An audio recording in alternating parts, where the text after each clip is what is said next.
Olá, amigos do Esporte a Motor. A Fórmula 1, enfim, volta das férias e mata a nossa saudade neste final de semana com o GP dos Países Baixos, ou Holanda, como nos acostumamos a chamar. E para a surpresa de muitos, este período de um mês sem corrida foi mais tranquilo do que a gente imaginava. Claro, tivemos algumas notícias e confirmações, aliás, como vamos falar mais adiante. Mas, no geral, foram mesmo 4 semanas de descanso para a Fórmula 1.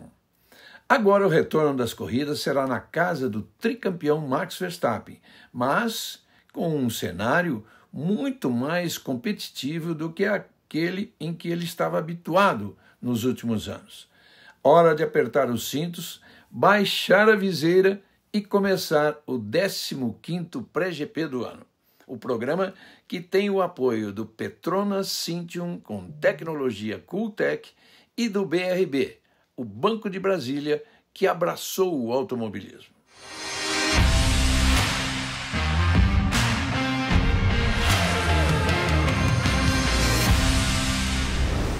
A Fórmula 1 retorna a um dos circuitos mais desafiadores do calendário.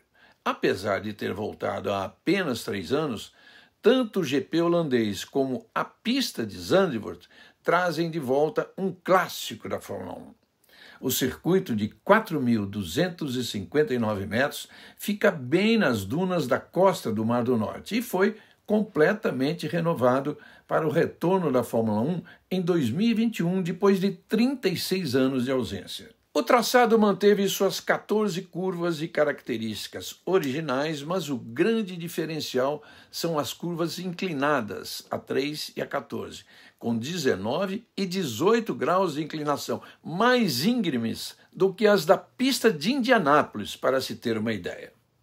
As curvas inclinadas são raras na Fórmula 1 e trazem um desafio extra para carros, pilotos e pneus. Por essa razão, a Pirelli traz os compostos mais duros de 2024. O C1, que é o duro, C2, que é o médio, e C3, macio. Aliás, como tem feito nos anos recentes. A temperatura média varia entre 14 e 20 graus centígrados, ajudando na gestão dos pneus, mas o vento do mar pode cobrir a pista de areia, reduzindo a aderência. O circuito fica muito próximo das praias de Zandvoort. A previsão do tempo para o final de semana do GP está bastante variável. Na sexta-feira, há previsão de chuva leve durante as 2 sessões de treino, com temperaturas em torno de 22 graus e ventos fortes, atingindo até 70 km por hora. No sábado, é provável que haja mais chuva, especialmente durante a classificação, com 70% de chance, e temperaturas chegando a 21 graus. O domingo, dia da corrida, é esperado como o mais seco, em condições ensolaradas e apenas 5% de chance de chuva e temperaturas máximas de 19 graus. Numa corrida de pista seca, uma parada é a estratégia preferida, já que Zandvoort não é uma pista fácil para ultrapassagens. Como falamos no início, mesmo tendo ficado 36 anos fora do calendário, o GP da Holanda é um clássico da Fórmula 1. Com 33 edições disputadas, o maior vencedor ainda é Jim Clark, com 4 vitórias. Este recorde, no entanto, poderá ser igualado neste final de semana por Max Verstappen, que tem 3 vitórias consecutivas em casa. O holandês está empatado com nomes como Jack Stewart e Niki Lauda. Com 2 vitórias aparecem Alberto Ascari, Jack Brabham, James Hunt e Alain Prost. O Brasil só subiu ao alto do pódio em Zandvoort uma vez com Nelson Piquet de Brabham Ford em 1980. Aqui no Brasil é muito comum a confusão quando vamos nos referir ao país como Holanda ou como Países Baixos. E para entender essa diferença é preciso saber que, embora os 2 termos sejam usados para descrever a mesma região, significam coisas distintas. O nome oficial do país, que tem 12 províncias, é Países Baixos. Já a Holanda se refere apenas a 2 delas, Holanda do Norte e Holanda do Sul. A confusão acontece porque essas duas províncias abrigam cidades importantes como Amsterdã, Roterdã e Haia, que sempre foram centros políticos e econômicos, tornando o nome Holanda popular internacionalmente. O mais interessante sobre os Países Baixos é a razão do nome. O país fica abaixo do nível do mar, mas como é que Amsterdã e outras cidades não ficam submersas, já que 24% do território está abaixo do nível do mar? Isso é possível graças a um sistema de engenharia avançado com diques, canais e represas que controlam a água e protegem as cidades de inundações. Os diques bloqueiam o avanço do mar, enquanto as represas e bombas controlam o fluxo de água, removendo o excesso e mantendo a segurança. Na divisa entre as províncias da Holanda do Norte e Frísia está o maior dique do mundo, com 32 quilômetros de extensão e 90 metros de largura. Seu nome, em holandês, que não vou nem me arriscar a pronunciar aqui, significa Grande Divisor de Águas em português. A manutenção constante e o monitoramento das condições climáticas são essenciais para que esse sistema funcione e mantenha Amsterdã segura e habitável. Um país muito correto em questões ambientais e um exemplo quando se trata da saúde de seu povo, existem na Holanda 29 mil quilômetros de ciclovias e um dado curioso, o país tem mais bicicletas do que habitantes. Outra estatística muito interessante da capital é que seus habitantes, em conjunto, pedalam por dia o equivalente a 2 milhões de quilômetros. Isso por dia, hein? Amsterdã tem também uma ciclovia oficial de 767 quilômetros, com 10 mil vagas de estacionamento para bikes na estação central da cidade. O paddock da Fórmula 1 se reencontra no final de semana e ao menos um personagem determinante no tabuleiro da dança das cadeiras já se moveu. No dia seguinte ao GP da Bélgica, Carlos Sainz Jr. foi confirmado na Williams. Há ainda outras vagas abertas, como quem será o companheiro de equipe de Nico Hülkenberg na Sauber Audi. E o importante para nós é que o nome de Gabriel Bortoleto, atual vice-líder da Fórmula 2, aparece como um dos cogitados.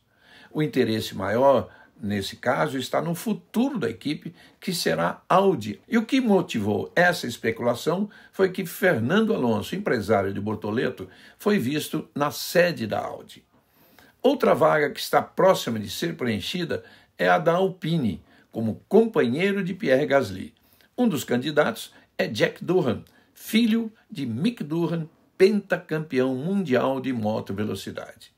E Mick Schumacher, que é piloto da Alpine no Mundial de Endurance, também corre por fora brigando por essa vaga. Outras novidades anunciadas foram a chegada de Oliver Oakes como novo chefe de equipe na Alpine e a saída de Jonathan Whitley da Red Bull. Whitley foi peça importante, fundamental nos títulos da equipe e fez parte do time por 18 anos. Ele deixa a Red Bull no final da temporada para ser o chefe da equipe da Audi ao lado de Mattia Binotto. Falando em Red Bull, depois do GP da Bélgica, parecia questão de tempo o anúncio da demissão de Sérgio Pérez e a readmissão de Daniel Ricciardo como companheiro de equipe de Max Verstappen. No entanto, a equipe confirmou que o mexicano, que continua caindo na tabela do campeonato, segue no time.